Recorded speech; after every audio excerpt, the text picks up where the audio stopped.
Pemirsa, akhirnya Bali menjalani PPKM level 3. Hal ini diumumkan Menteri Koordinator Bidang Kemaritiman dan Investasi Luhut Binsar Panjaitan Senin 13 September 2021. Dalam keterangan pers virtual terkait evaluasi PPKM Jawa Bali, Luhut yang juga menjadi koordinator PPKM Jawa Bali itu mengatakan penanganan COVID-19 di Jawa Bali terus menunjukkan perbaikan signifikan. Kasus turun 96% dibanding puncaknya pada pertengahan Juli lalu.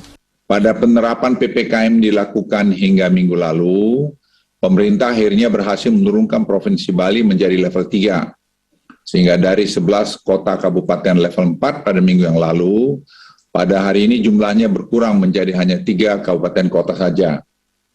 Hal ini merupakan buah kerjasama semua pihak yang telah bersama-sama menjaga kondusivitas pemberlakuan PPKM. Bali merupakan daerah aglomerasi Jawa Bali satu-satunya yang menjalankan PPKM level 4. Dengan sudah masuknya Bali ke level 3, artinya 9 wilayah aglomerasi sesuai dengan Inmendagri nomor 39 tahun 2021 tentang PPKM level 4 32 di Jawa Bali. Tidak ada yang menjalani PPKM level 4 pada periode 14 hingga 20 September.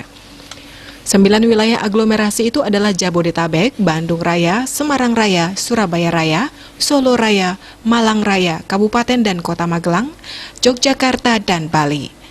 Bali Post melaporkan.